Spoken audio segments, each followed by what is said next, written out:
我生长在北方，父母不想我离开他们太远，建议我在家门口选所大学。我姥爷反对，他说得往南方报，乐家的正缘在南方。呵呵，他们说的都很对。于是我考进了北京。自小父母很忙，没时间带我，便把我放在了姥姥家。他们每周过来看我一次，每次停留时间很短，留下点东西，欣赏我便走。姥爷说我父母关系很好，彼此很恩爱，但我与父母不亲。无论什么事，我都找姥姥姥爷，从想不起要去找父母。我父母乐得清闲。可等我大了，他们见我只与姥姥姥爷亲近，对他们与对亲戚没两样，他们觉得很不是滋味。高中时不顾我意愿，强硬把我转回到他们家门口高中，天天表达希望我就在他们家门口选所大学。家门口10几所大学，有985，有211。其实我本是打算留下来的，倒不是想和父母重建关系，只因高2时姥姥过世了，我不放心姥爷一个人。父母家和姥爷家离得不算太远，但姥爷说我得往外走，留下来会有灾。他建议我去南方，我的正缘在南方。我听了没全听，我报了北京。我父母很震惊的，但一看我选的学校确实比家门口的都好，也不好说什么，只用哀怨的眼神看我。我没理会，倒不是怨恨他们，就是觉得他们明明很陌生，却突然想和我亲近，感觉很别扭。什么关系都应是自然而然的，不能刻意。出发前，我和姥爷依依不舍。北京很大，人才很多。入学之后，我默默无闻。小城市的状元，在这里就是普通一员，很快我便泯于众人。但到了大3，我却引起了一阵很大的轰动。无他，我拒绝了大4生白成业的表白，还从没有女孩子拒绝过他的表白。他是我们学校著名人物，一因他家世，他是京圈白家3公子，据说他戴的一块手表可以顶上几辆不错的小汽车；二因他泡妞的丰功伟绩，入学4年换了10几个女朋友。与他相识特别偶然。我们学校很大，从教学楼到宿舍要走很长的一段路。我买了一辆自行车作为代步工具。我个子高，便选了一个型号较大的，速度快，带后座。那天我从7号教学楼出来，恰好看见一个男生一瘸一拐，我便问他怎么了。他说走路看手机没注意，摔了一跤，崴脚了。我问他住哪，他的宿舍楼与我的宿舍楼很近，我便提议带他一起。他先是吃惊，见我表情正常，他点了点头。后座带人违法，但在我却是平常事。我初中的时候就带着姥姥，高中时经常带着姥爷。骑车带人对我来说熟练工种。我把他送到地方后，调转车头就走。他在后面喊：同学，你叫什么名字？我大声回答：雷锋。然后我就把这事忘了。对我们北方姑娘来说，真不是个事。想起这事，还是因为论坛里的一则寻人启事。28自行车上，马尾女孩带着白家3公子行驶在校园，古典唯美。白3公子在图片下问：谁认识这女生？下面一溜回复说像这个的，像那个的。我室友也看到了，他是白公子的粉丝。哎呀，这不是我们欧阳吗？乐嘉，你什么时候把白公子搞到车上了？我不知道他说啥。他把电脑界面转给我，我一看乐了，那用力蹬车的傻姑娘确实是我。这事啊，我都忘了。我便简简单单把当天的事情和室友学了，然后把和他学的事情也忘了。我再调一个小程序，就差一点，他就能给我带来5位数的收入。女英雄救美男，美男要以身相许。白3公子搞了个轰轰烈烈的表白。他雇人拉横幅来到我们宿舍楼下，我正好经过，看到横幅上印了我的名字，就很萌。他拿着一把玫瑰对我说，给个机会，让我了解你。我想都没想，直接拒绝，不，然后急匆匆的就进了宿舍楼。昨晚我接了一个紧急任务，做一个测试程序，做好了有1万大元。我没工夫搞情爱。室友知道我拒绝后，瞪大了眼睛，你知道那是谁吗？那是白三公子。我一心改代码，没理他。他忍不了，拽住我胳膊，给我看白三公子的正面照，很像明星。那一刻我确实惊讶了下，我对室友说，长得是不错，我忙完了解下。然后不顾室友的大喊大叫，全力投入到调试中。3天后，看着入账的1万，我嘴裂开了花。室友还没放弃，见我不敲电脑了，便给我科普白三公子的生平。室友说他是京城白家的，他家老有钱了，他很聪明，靠自己考上的我们学校，而且他超帅，能和他一起上大学是我们普通女孩的荣幸，给了大家做灰姑娘的机会。他什么都好，就是他妈有点不太友好。他妈送他上大学的时候，当众嘱咐他，读书期间谈个恋爱玩玩行，不能来真的。他的妻子只能是圈内人，他的婚姻必须是联姻。那你们还喜欢他，供他玩？听到这个，我很不舒服。室友，他长得那么帅，哪怕与他牵个手，这辈子也值了。可你却拒绝了他。他很不满。我对他说，我的手很贵重，不是谁的手都能来牵的，最起码得干净。室友，你嫌他脏？我不脏吗？我趁他滔滔不绝的功夫，查了下白成业，刚刚做好了个关联图，我用手机转给他，一共3组，人手上的细菌种类图、经手传播的疾病图，以及白成业与10余个女生牵手照片列表。室友的眼睛直了。哦，他跑去了卫生间开吐，这才对嘛，干干净净的男生不看，为啥非盯着一个垃圾？我火了，我低估了恋爱脑的愚蠢度。室友居然把我做的关联图转到了暗恋白公子群，一群花痴女孩在那里分享心路历程，彼此支援，盼望都能成为白公子的手中姑娘。然后这张图就以指数级的速度扩散到全校，白公子名声受到极大损害。不仅如此，据说现在他走到哪里，和他擦肩而过的姑娘会不自主地避开，尽怕碰到他的手，而围在他身边的人也增加了洗手的频率。然后我被约谈了，辅导员把投诉信摔倒我面前，胡闹，有你这么侮辱同学的吗？我垂着头不吭声，心里想对策，这是哪个王八蛋干的？你做错事不知悔改，还要骂人王八蛋！辅导员怒极，对我大吼。我这才反应过来，把心里话说出来了。我马上换上谄媚的笑脸，导员我错了，您看我这不是学傻了，把知识学以致用了，您看我是医学部的，职业病，请您谅解，谅解。辅导员脸色缓和了下来。我谅解有什么用？人家白成业同学说了，如果你不公开道歉，他就报警。报警？搞这么大的吗？白同学是不是太敏感了？我这是内部资料，不小心被内奸外传，我这也不是故意要把这事扩大化。白同学挺帅一大男人，不至于反应这样大吧？至于？清冷的声音传来。白成业扳着脸，从辅导员工作室的内间推门走了进来。搞旁听。我看了辅导员一眼，他心虚地转过视线。我其实不怕报警，我也不觉得这构成名誉侵权，只是担心闹大了，白某人搞鬼，让我有个案底啥的，影响将来的小崽子考公。于是我诚恳地劝白成业，白公子你真要报警，可不太地道，毕竟我也帮过你。再说了，万一你哪天又想找我表白，后悔可来不及哦。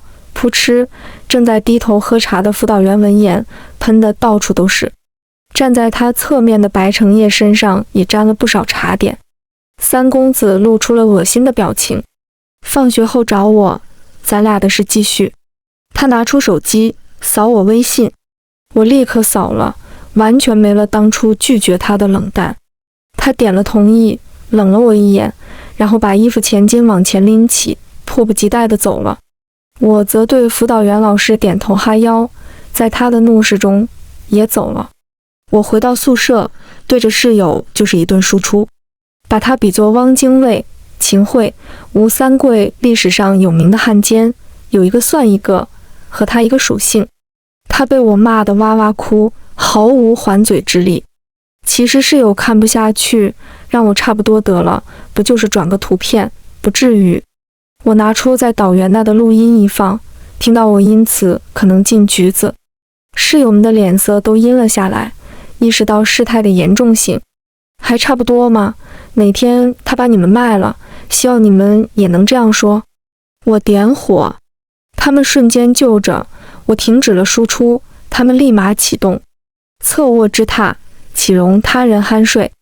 何况这人还是个内奸。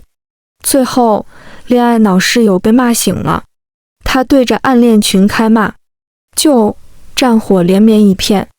我舒服了，然后洗洗睡了，完全忘了与白三公子的约定。第二天早上，我拿起手机一看，99加的信息来自白三公子：我在你楼下等你，好了没？快点！最后一条，欧阳乐嘉，你可真行，等着警察召唤吧。我赶紧按了语音通话，对面秒接：白三公子，别找警察，我真不是有意割你。昨晚上我们教育汉奸来着，太过慌乱，把这事给忘了。不等对方说话，我又说：今天周六，我陪你一天咋样？只要你听我的，保准带给你最难忘的体验，让你原谅我对你的冒犯。对方才用得意的音调接话：看你表现吧。我想得很开，我不想惹白公子，他却黏着我不放。这说明啥？说明我们之间有一段情缘。情缘这东西难躲，既然躲不了，那就了呗。我换上一身清爽的衣裤，简单梳洗，扎上马尾，背起一小包就下了楼。白三公子就坐在下面等。我毫不扭捏地走上前，在他的惊诧中拉起他的手就走。他的手湿而凉，手感一般。我想起室友说，与他拉个手，这辈子就值了。真不值得，怎么也得我堂弟的手那种，又大又厚又暖才值。一路上无数人盯着我们看，这种道歉咋样？我晃了晃他的手，示意他，我没嫌他脏。他脸红了，半天挤出来一句：一成。我翻了个白眼，等着，今天保管让你感到10成的诚意。早餐没去食堂，我带着他去了护国寺小吃，这是我考北京的动力之一。我爱死了这里的面茶和炸豆腐。小时候姥爷带我来北京玩，带我钻小胡同找吃的，我就记上这口了。白三公子不是坐地北京户，他家是后来的，虽然家里很有钱，但并没深入北京。对于这种北京小吃，他还真没接触过。当我端上2大碗面茶，他1碗，我1碗的时候，他的脸色很不好看。尽管我吃得香极了，他依旧不动勺子。半天，他搅动了下说：玉米糊糊里倒酱油，你就拿这个让我难忘。我没接话，抢过他的勺子，在他那碗里拌匀，挖起一勺送到他嘴边，张口。他很配合，我把面茶送到他嘴里，吃了再评价。他品了品，咽了下去，点了点头，还不错。我把勺子还给他，吃吧。他吃了起来，但一副欲言又止的表情。我便问，想说什么就说呗。他说，你谈过很多次恋爱。我摇了摇头，没有啊，我姥爷不让我谈，你算是我谈的第一个。他很吃惊，看我半天，我虽无比坦然，他却不信，可你照顾男生很有经验。哦，这个呀，我堂弟来我家时，都是我在照顾。我边往嘴里送边解释。他表情立刻很难看。你把我当弟弟？没有，没有，我赶紧否认。应该把他当什么？债主吧。吃完，我带他去坐了地铁。他不想坐，不容他反驳，便拉着他下了站台。在他的好奇目光中买了票，带着他过了安检。半个小时后，我们到了欢乐谷。小时候我就想玩，姥爷不让，说我个头不够。现在终于够了，但我一个人有点不敢玩那些刺激的。正好他要往上凑，那就让他陪着呗。一向以斯文视线的白三公子在我耳边了一天。我很喜欢，很开心。到了晚上，他已经不会走路了，腿软。我扶着他出了欢乐谷，招了一辆出租车。他横了我一眼，怎么舍得打车了？我笑，从没不舍得呀。早上没必要把时间浪费在路上，地铁更快。现在该玩的都玩了，就该躺在车里休息下。我要进后座，他要开副驾驶，我一把把他拉了过来。我坐了后座里侧，他坐在靠车门处。我对他说，靠在我肩膀上睡一会吧。他愣了下，挪到了我身边。他眼圈都是黑的。我昨晚上睡得好，估计他没睡好。幸亏他不晕车，一路堵车，晃晃荡荡3个多小时才到了学校。在校门口，我把他叫醒，他张开眼看着我，有一瞬的恍惚，马上就清醒了。谢谢。我对他甜甜一笑。我们并肩走在夜间的校园，微风吹来，惬意得很。他送我到宿舍楼下，我停下观察他表情，很好。于是我说，今天感受到我的满分诚意了没？他点了点头，嘴角上扬。那太好了，拜拜 ，Good night。就进了宿舍楼。回到宿舍第一件事，把他的微信删除。是的，不是拉黑，是删除。债务已了，不会影响将来的崽子考公，就没必要招惹公子哥了。今天玩得很开心，吃得很开心，体验非常难忘。可笑伴着尖叫，其实也挺累的。我洗就睡了。很晚了，室友们都不在，他们说要去北京的一个郊区，那里新建成一个水镇，大概明天晚上回。睡之前，我还在想，老爷算出我的正缘在南方，是南方的人呢，还是去南方找？如果正缘在北京多好，北京是个谈恋爱的好地方。我都21岁了，还得老实等着。第二天不知几点，我还在睡，寝室门哐哐哐地响起来，把我吓醒。我以为是室友提前回来了，直接从床上爬起来就去开门，也没多披件衣服，就是小吊带加上大短裤。朦胧中把门打开，怎么回来的这么早？你们忘带钥匙了吗？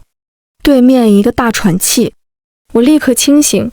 站在我面前的不是我的任何一个室友，而是白三公子。我吓得尖叫，怎么是你？我赶紧关上门，转身找衣服。等我把衣服披好，敲门声再响起，我说进，他推门走了进来。欧阳乐嘉，你可真行，用完就扔。什么？我没反应过来。他憋着气，你是不是把我微信拉黑了？没有，我删除了。我如实告知。为什么？他眼神里都是愤怒。我拉他坐了下来，这次没拉手，拽得他胳膊。我坐在了他对面，中间隔了个长条桌，上面放着饭盒、咸菜，充满了生活气息的谈判场。我直接开场，白成业，我拒绝你，不是你不好，相反，昨天与你相处，我感觉你处处好。他面色缓和，那你怎么把我删除了？因为我是不会和你谈恋爱的。我坦白道。为什么？我可以做到，天天都像昨天那样。他急道。我说，答案就在这里。你说天天是几天？你只升大学1年，1年算365天里的天天吗？可我要的是2万天里的天天，一辈子里的每一天。你能吗？你妈不是昭告天下，你读大学期间谈恋爱只能是玩玩，你若结婚只能是联姻。我不会陪你玩，我谈恋爱必须以结婚为前提。但你能吗？他的眼神暗了下去。我没随着他情绪共振，起身去开门，对他做了个请的手势。他脚步踉跄地离开了。手段万千，唯有真诚可破。我欧阳乐嘉，把话说到这份上，他再不识趣，那就该我找辅导员，该我报警了。晚上，室友们都回来了。那个因为粉白三公子而当了内奸的室友，一趟水镇回来，改了主意，发誓要嫁北京土著。他说他住的那家民宿，年轻老板人朴实又有钱，对我们这种大学女生很尊重，可比大学里那些非富即贵、看不起人的公子哥强多了。世界很大，多看看才知道自己的坚持往往是狭隘的。同理，人要深入了解，才不会偏见误判。别的公子哥怎么样我不知道，但这个白三公子，我觉得还成。可惜，大多数女生不能知道了。也没什么可惜，知道了又能怎么样？即使白三公子不联姻，家里同意他娶个普通女孩，也就只能娶一个呀。竞争太激烈，与其争这个名额，不如写小说，不如编代码。室友们都在床上拉了帘子，看小说的看小说，刷剧的刷剧，要拿奖学金的在看书。我也拉上了帘子，我在敲代码。虽然我是医学系，但我学的不是临床医学，不算太累。我更多的时间用来编程和写小说。我家里不缺钱，我姥爷留给我的就够活一辈子了。但是要想独立，自己兜里得有钱。小时候，邻居家哥哥是教计算机的，我总去他家串门，他就给我演示，在电脑上一顿敲之后，生出一个美丽的图案，比魔术还神奇。我便央着姥爷给我报编程班，从小学3年级开始学，学到高中。这方面我有点天赋。姥姥是语文老师，特别喜欢讲故事，我听得多了，随手改吧改吧就能出来一篇小说。而我姥爷最神奇，他会算命。他不轻易给人算，因为一算他就收人10万20万。能找他的，一年也就那几人，但因为奇准，他的名声在那些人的圈子中很亮。他生活简朴，所有赚来的钱分成4份，一份存下来，一份用于生活，一份用来投资，一份用来慈善。他只有我妈一个女儿，我妈只有我一个女儿。他说不能便宜了我爹，他的钱要越过我妈，直接给我。我问他有多少，他说够我一辈子吃穿不愁了。可是我心里犯嘀咕，如果是按照他的吃穿标准，那应该没多少。所以我自己也得挣点。我从高中时就开始兼职做小程序，大学里又开辟了小说领域。我爸妈的钱我从不惦记，总感觉和他们不是一家的。我打开我的各种账号，用计算器一核总数，个10百千万，7个数了，打头的是4。我查了下南方几个城市的房价，又查了北京郊区的房价，足够我毕业时安家落户。我再攒点，嘎嘎，绝对的小富婆。我以为我和白三公子说得很清楚了，没想到第二天我一下楼，这尊门神就在我们宿舍楼前站着。看见我，他眼神坚定地走过来，不容分说就拉起我的手。我说你这是干啥？我还没吃饭呢，我还有课。谈谈，这事比你上课重要。他回我，把我拉到了校外的一家咖啡馆，比我带他去的护国寺小吃有情调。他把我拉到一处相对隐蔽处，坐了下来。我坐到他对面，想喝什么？他翻着菜单。我说能给块面包，给杯奶吗？他叫来服务员，点了2块面包，2杯奶。食物很快送来了。我端起奶喝了一大口，热乎乎的，肚子立刻舒服。他也喝了一口，然后就放下了杯子，看着我说吧，什么条件才能和我谈恋爱？你认真的？我一时有点接不住。他点了点头，我这才仔细端详了他，之前就是大面而过，这一看我懵了，这长得也太精致了。生日时辰、出生地、成长的编个信息发我微信。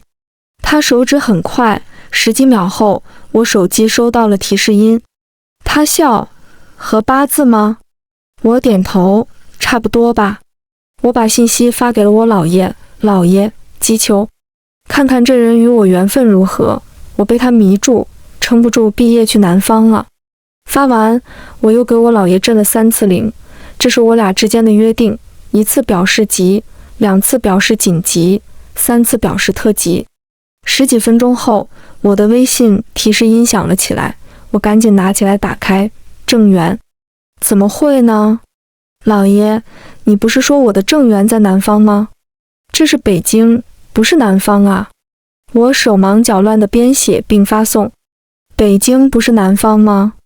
他不在咱们南面吗？老爷反问我。我拍了下头，恍然大悟，在我们北方人眼里，南北方不是按秦岭淮河一线分的，在我们的眼里，除了东北就是南方。北京在我姥爷心里那是妥妥的南方啊。我忍不住骂自己蠢，耽误自己大好青春，没去谈个恋爱。如果不是白三公子脸皮厚盯上来，我连正缘都得错过。原来这么好看的男人是我的，就是有点脏，怎么办？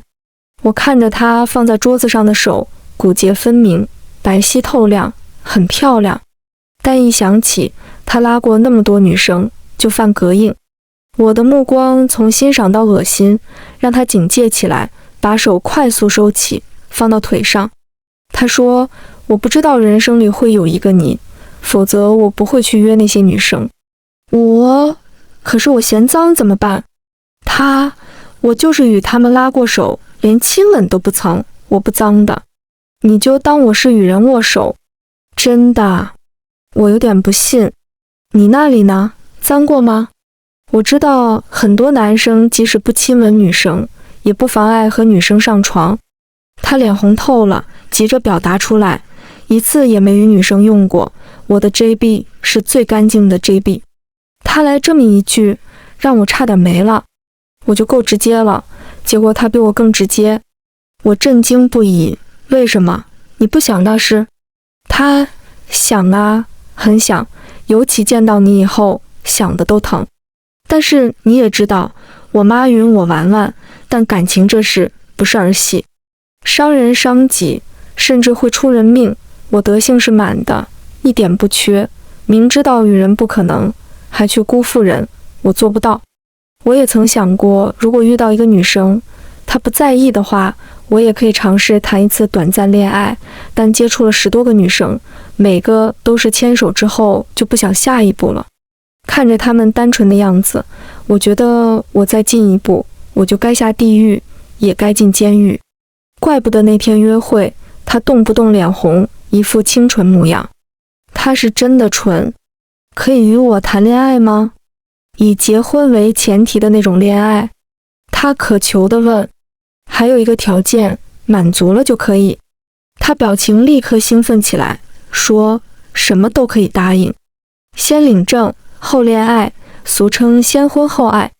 说完，我心脏咚咚地跳，观他美颜，我没心跳加速，这回加速了，怕他拒绝。恐惧令人心跳加速。他想了老半天，才说，我没问题，但你不害怕我性格不好，或者我那功能不行？你连是都不是，就把终身托付于我，我怕你会后悔。原来他想的是这个呀。我美美的笑了，心脏的速率也降了下来。我说，放心吧，我不会后悔的。我姥爷看啥都准，尤其是看姻缘，就没错过。我不信他，也不信自己，我只是信看一次姻缘就收人20万的姥爷。姥爷说过我婚姻美满，见我如此轻松对待，他也笑了。当天我们请了假，领了证。我第一时间把结婚证发给了姥爷，他给我回了3个大拇指。接下来我收了他所有能拿出来的钱，和我的钱合在一起，在我们学校附近的小区定下来一个大3居，132平。交钱的时候，他眼睛都直了。我的钱比他的还多些，他父母给他的是卡，怎么花都有的那种。他身上可动的现金并不多，我还不想让他用卡，怕惊动了他父母。我俩结婚这事，家人方面只有我姥爷知道。他问我，你是富二代？我摇头，普通老百姓之女，这些钱是我自己赚的。他更惊讶了，你怎么赚的？我现在还不到告诉你老底的时候，我也没问你。他笑了，我名下有个公司，现在哥哥代管，等我毕业就由我全权接手。他抛出了一支来交换，我压根不接。订好房子，我们又开始着手装修事宜，计划简单装一装。房子是2手房，他的意思是买新房。我没同意，我说我是打算很快要孩子的，新房要等3年，我和孩子住哪？听到我把孩子都计划上了，他什么都行了。我问他，你也这么想要孩子啊？我比较期待要孩子的必经步骤。我的脸瞬间发烫。很快我们就把房子钥匙拿到手。他当天特别勤快，雇了小时工，把房子里里外外都收拾了。窗户擦得特别亮，站在窗前可以看见山，风景极好。当晚他拉着我去附近的商场，扫荡了床、垫子、床单。半个月后功夫，房子就收拾好了，很温馨。他要洞房，我拿出了一纸协议，很简单。如果我们感情破裂离婚，房子归我，所有我出的孩子都归我，并且他要配合我把孩子改为我的姓氏。他拿着协议看了很久，疑惑地看着我，我高度怀疑你，欧阳乐嘉，你与我结婚是为了骗我跟你生孩子，你真正想要的不是我，而是孩子是吧？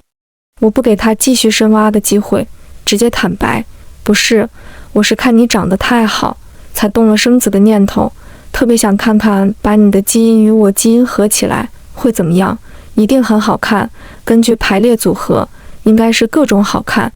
但无论怎么好看，都是从我肚子里爬出来，我不可能让给任何人。与你结婚是这样，与其他人结婚也是这样。他仰倒在沙发上，让我想想。当天我们同房没同屋。第二天一早，他神情轻松，把签好的协议递给我。我拿着协议，手都抖。他点了外卖，我们围着吃了。吃完，检查屋子看看还需要什么，他却带我出门。到了公证处，我才知道他想了一夜的结果是给我的协议加码。他说这相当于把一把剑悬在头上，时刻提醒他，若有违约，我将失去什么。若不想失去，就好好疼老婆。忽然我很感动，白三公子他是个好的。我们圆房了，我们都担心出现不和谐的情况，结果老天爷安排，我俩型号无比匹配，相互体验十分好。你胆子可真大，说结婚就结婚，连试都不试试，就不怕我不行。我躺在他怀里，他搂着我。闻言，我亲了他嘴角一下，再来一次吧，刚才那次像假的。什么？在他的惊愕中，我把嘴唇移到他的嘴唇上。很快，他就反客为主，将近2000下。他结束的时候，我都快断气了。我那个粉过他的室友和那个度假屋老板好了，他比我先领证。他给我们讲过，他说时长不重要，次数更重要。他说他男的不累的时候能动1000下，累的时候也能动几百下。我们都不懂他在说啥，他演示了下活塞运动，我们才懂。我与白公子第一次的时候，他找位置都找了半天。我发现即使我学过解剖，但真的现场演练，脑子变菜，没法给他描述清楚。他自己找的，当时我羞得要死，怕他嫌丑。结果他喜欢得不得了，他的情绪感染了我，让我忘记了查他动了多少下。第二次我查了。我心里想，鄙视有老公厉害，窃喜的同时又鄙视自己，在这里搞竞争，可真坏，但忍不住。我和白三公子过上了没羞没臊的生活，我们都没有避孕的想法，一边尽情享受夫妻亲密的快乐，一边期待着孩子到来。抱着孩子参加毕业典礼，我觉得很酷。他则认为，他妈若发现他已婚，难免会做。有个孩子会减低他的应激程度，母凭子贵。我问，他摇头，你本就贵，子的存在只因母亲想要，你想要孩子，我便配合。他说，但若有了孩子，便要发挥他最大的价值。孩子不是东西，还价值，态度要端正。我笑着捶他，他低头吻我，亲不够。新婚都这样。我很理智，可没一会就被他亲迷糊了。我们是在他大4开学不久结的婚，直到他大学毕业，我也没怀上。他没在意，我却上了心思，偷偷挂了妇科的号。血检一切正常，做 B 超时，B 超医生是代教师，他忍不住叫来实习生，指着 B 超界面说，看看这个卵巢长得多标准，和教科书里一模一样。实习生们很兴奋，我差点羞死。幸亏这波来的都是女生。一切正常，让对方也查查吧，如果也正常，那就要放宽心态了。孩子这事吧，也讲究缘分。老师边说边把报告单递给我，我打算把所有检查单留在宿舍，锁在更衣柜里。我没退了宿舍，若有一天课，会在中午回宿舍休息一下。神思恍惚了一下午，最后我决定不能自己扛着。晚上回了家，我把检查单给他看，他很吃惊，难道我有问题？每次出来的很多呀。第二天一早，我带他去挂了男科号，1个小时后，结果才出来，精子畸形率99%。他看着报告单哭笑不得，小蝌蚪很多，但他们大头、小头、锥形头、梨形头，老师说没事，调调就能改善，可以回去问问你父母，你父亲没准也是。当天，白三公子就回了他家老宅。他妈得知他结婚1年，差点当场气疯，但他拿出报告单后，他又冷静了下来。他拿着报告单反复看，真遗传啦，那这姑娘倒霉了。原来他爸也是精子畸形率高，他和他2个哥哥都是试管而来。为了得这3个孩子，他妈可没少遭罪，1个孩子几百针。当晚，他便来到我们家，给我讲他生子的艰难历程。他对我和颜悦色，我对他尊重有加。初次见面，因为白三公子的精子畸形症，我们相处得很和谐，一点没有想象中的剑拔弩张。他叹道，没想到这也遗传，本想找个联姻对象，幸亏没找，哪个世家都不会让姑娘吃这个苦。他看着我，有些喜欢，长得怪好的，难怪他相中你。我也不愿意。我冷不丁接了他的上一句。什么？他诧异。我说，我也不愿意吃这个苦，打几百针。什么意思？你不想与程烨生孩子？他的怒气值眼见的上升。生啊，但我不会去试管，我等着老天给。我郑重地回他。胡闹。话开始不投机，他没一会就走了。走之前打量我们的家，你还是很厉害的，能靠自己买下北京的房子。我不好意思摸了摸鼻子，不是全靠我，但我不能说，白程烨反复叮嘱过的。他的卡支出每笔都很清楚，他妈查过后，相信我真是靠自己。他好意涨我身价，我自是欢喜接受。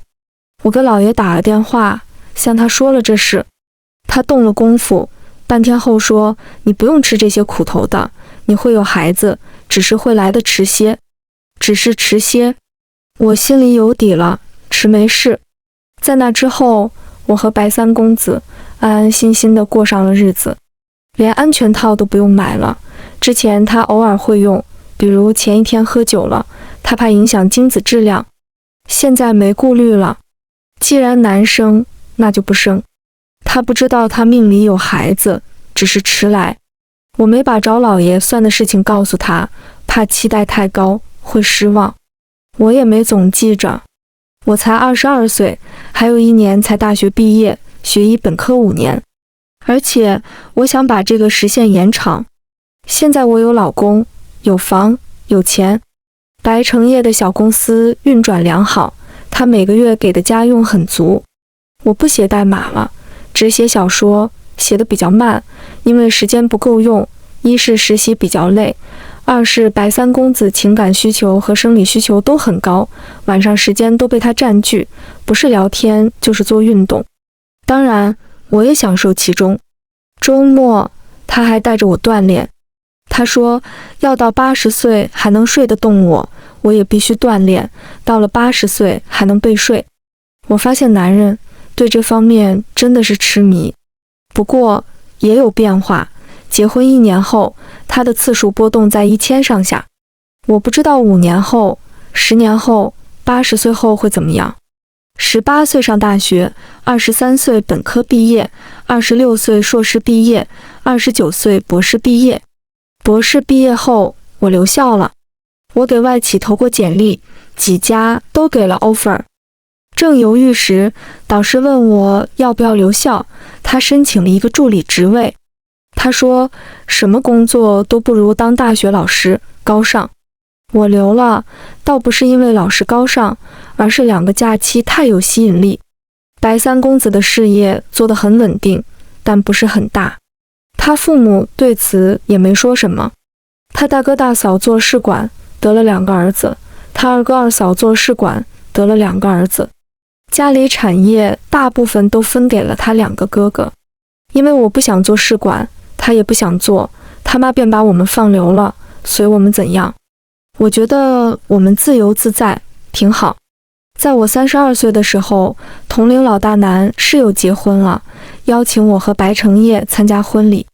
室友工作不错，长得也不错，就是傲气，看不起不如他的男生。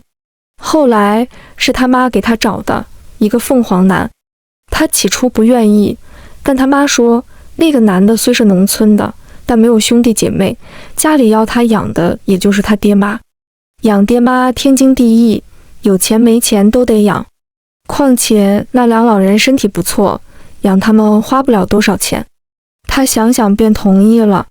约会的时候，他学我去完成自己的梦想。他带那个男生去了海南，东中西线走遍，玩了1个多月，回来后就怀上了。立刻筹备婚礼，结婚那天，他肚子已经显怀。他端着饮料对我说：“欧阳乐嘉，你21岁便结婚，还是和白三公子，我们当时不知道多羡慕你。但现在，我觉得你应该羡慕我，我有孩子了，而你好像不能生。”超级扎心，我感觉手脚一寒，想对她。她老公很正义，出声喝止：“小丽，你怎么能这么说话？”白成业来找我，刚好听到了室友的狂言。他很愤怒，握紧了拳头，我马上冷静了下来，制止了他要打人的冲动。没有吃席，我就拉着他走了。出了门，我便把室友的所有方式全部删除，没必要再联系了。我的生活里不需要这样的人存在。但白成业情绪仍不好，脸上都是残色。我一看，这不行，拿起手机订票，开启一场说走就走的旅行。当晚，我带着他到达我姥爷家。这些年，每年过年、5、11我都回，白成业也会跟着我回来，但不年不节的回来，还是第一次。姥爷很高兴，他让我们多留几天。我们听话留了下来，主要是他年纪真的很大了，能多陪几天就多陪几天。这几天，我带着白成业到处走。之前回来总是亲人相聚，很少单独出去。这次见过我父母和爷爷奶奶后，我们便疯玩。其实也没什么玩的，但对白成业来说还是挺新鲜。尤其是我小时候最喜欢的采蘑菇，白成业也喜欢的不得了。扒开树叶就可能有惊喜，有时候是一只蘑菇，有时候是一圈蘑菇。他说太好玩了，比寻宝还好玩。当晚，老爷用我们采的蘑菇炖了只老母鸡，把白成业吃撑了。老爷每天睡得早，我们散步后一般还会聊天下棋，但当晚白成业精力太足，早早就拉我做运动。一般在老爷家我们都很收敛，但那天不知道怎么回事，我也很兴奋，做得很猛。第二天早上，老爷对我说该回去了。我以为我们昨晚折腾得太狠，让他听到了，脸霎时变红。老爷则说已成，回去吧。我好像听懂又没听懂，没敢深想，怕不是我想的那样。1个月后，白成业雇了个经理人照看公司，我和导师请了1年的假。1年后，我们从海南归来，我们人手一只提篮，他的篮子里睡着我们的儿子，我的篮子里睡着我们的女儿。公公婆婆来接站，惊得不行，乐得不行。我们靠自己怀了龙凤胎，平安足月生产。婆婆对我的女儿爱不释手，公公抱着我的儿子不撒手。他们悄悄说，这是自然生的，老天赏的呀。白成业很无语，但也很开心。他提醒他妈，可得对乐嘉好点，否则他一生气与我离婚，按协议孩子都归他，也改为他的姓。我婆婆一听，紧张的不知道怎么办了，回头就把名下的2栋别墅转给了我。我把好消息告诉了我姥爷，又给他发了几张孩子照片。我姥爷给我回了很简短的信息，平静点，还有什么？在我身后看我发消息的白成业明白了，乐得跳了起来。我也恍然大悟，老天啊，这日子甜的人哦，发酷。